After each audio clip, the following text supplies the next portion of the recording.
Halo, assalamualaikum warahmatullahi wabarakatuh. Selamat malam. Bagaimana tadi dengan video yang saya upload tadi sore? Udah nonton apa belum? Siapa yang salah gitu loh? OJK apa bukan? Yang selama ini orang membutuhkan kejelasan, solusi yang tepat karena mereka diintimidasi, diteror, ditakut-takuti. Ya wajar dong mereka berhenti bayar.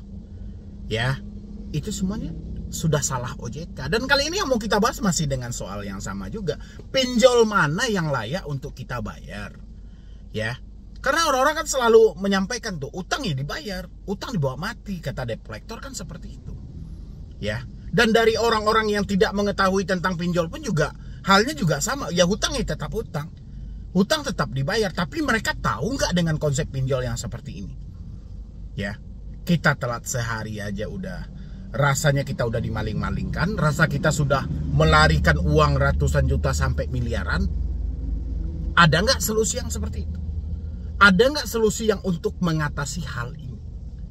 Ya, ini yang mau kita bahas buat teman-teman semuanya. Tapi seperti biasa ya, Anda support juga channel ini gitu loh. Jadi jangan dibiarkan aja saya membahas sendiri tapi Anda tidak support gitu loh. Percuma, karena channel ini baru bisa besar itu karena supportan dan dukungan dari teman-teman semuanya.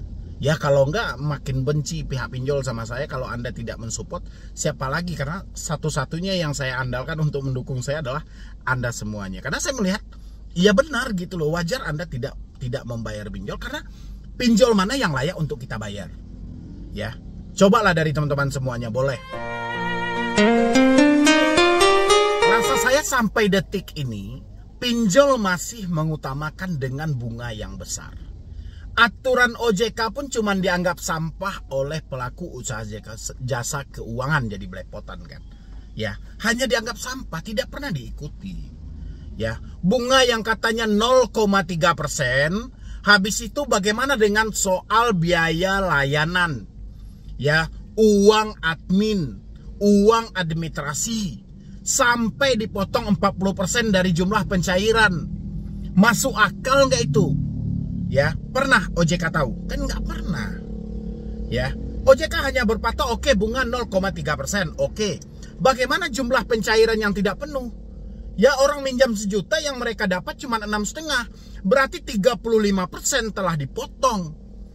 Ya, 35% uang dari mana?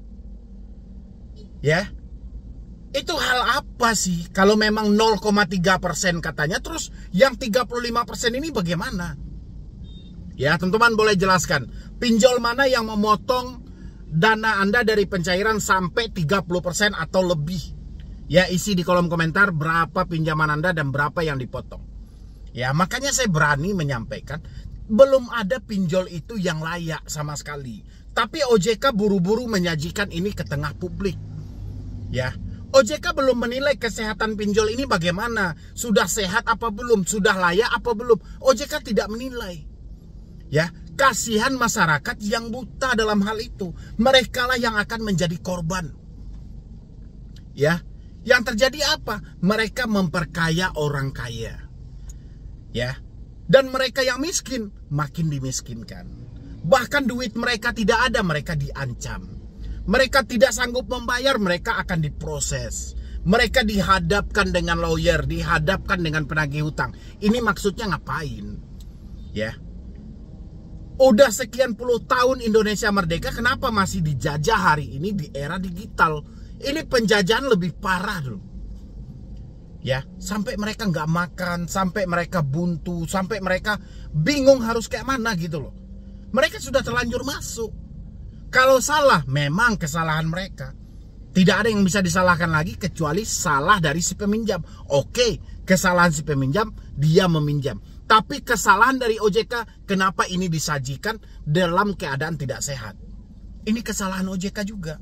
Nggak bisa ini dilibatkan hanya kesalahan si debitur. Jadi buat teman-teman semuanya, dimanapun Anda galbay, dimanapun Anda telat bayar, dimanapun Anda meminjam, saya cuman berharap kesehatan mental Anda ini penting. Ya, Anda harus berpikir jernih. Anda harus mempergunakan logika. Stop mempergunakan perasaan kalau sudah tidak nyambung dengan fakta yang ada. Ini yang akan beresiko fatal buat diri Anda. Anda tahu berapa banyak orang yang sudah mati gara-gara telat bayar pinjol?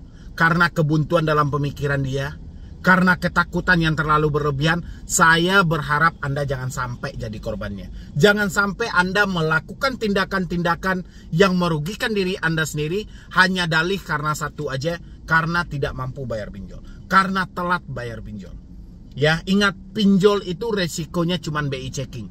Tapi kalau Anda memaksakan mencerna semua ucapan debt collector, ini bisa berbahaya buat Anda semuanya. Ya, bisa terjadi kebuntuan, Anda bisa nekat lari dari rumah, Anda bisa nekat mengakhiri hidup.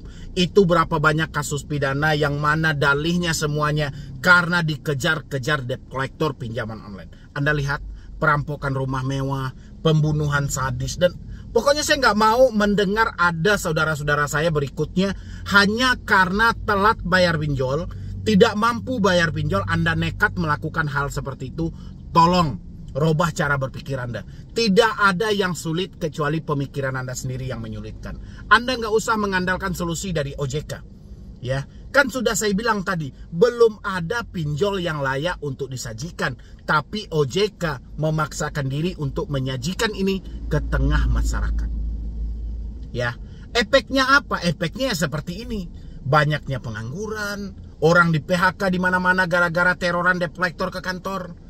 Ya, orang berpisah suami istri gara-gara adu domba dari debt collector.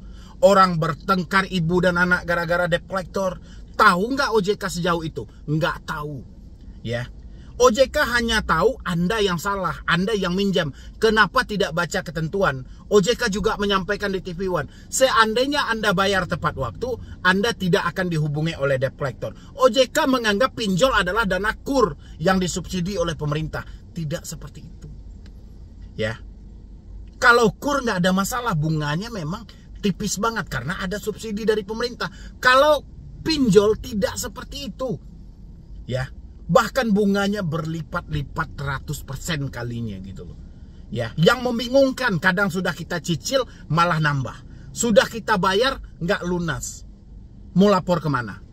Ke OJK nggak akan ditanggapi. Hari ini Anda melapor, tahun depan kalau nggak viral nggak akan ditanggapi. Tapi kalau viral baru ditanggapi. Anda lihat berapa banyak kasus yang mampu diviralkan, ada OJK di dalamnya. Tapi kalau kasusnya tidak diviralkan, tidak ada Anda menemukan OJK di dalamnya. Ya, berarti nunggu viral dulu.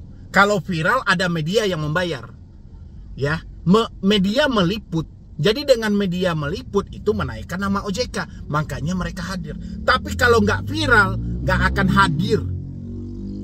Ya, OJK beranggapan pinjol baik-baik saja. Pinjol adalah sarana yang tepat. Pinjol adalah solusi yang bagus. Kata siapa itu? Ya. Survei ke lapangan, kumpulkan 1000 orang yang pernah meminjam pinjol. Ayo, ya kita survei. Bermanfaat atau tidak pinjol ini? Ya, makanya saya bilangin, sampai detik ini belum ada pinjol yang layak sama sekali untuk disajikan. Masih bermasalah dengan cara mekanisme mereka. Baik penerapan bunga, baik cara penagihan, dan banyak lagi yang harus direvisi OJK kalau ini masih disodorkan ke tengah masyarakat. Tapi kalau OJK tidak mampu merevisi hal ini, biar masyarakat yang merevisi dengan mereka berhenti bayar.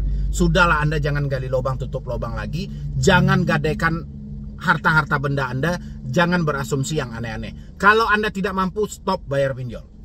Ya, tidak ada ceritanya Anda gadaikan ini, gadaikan itu. Nggak ada ceritanya. Anda pinjam sana, pinjam sini. Nggak ada.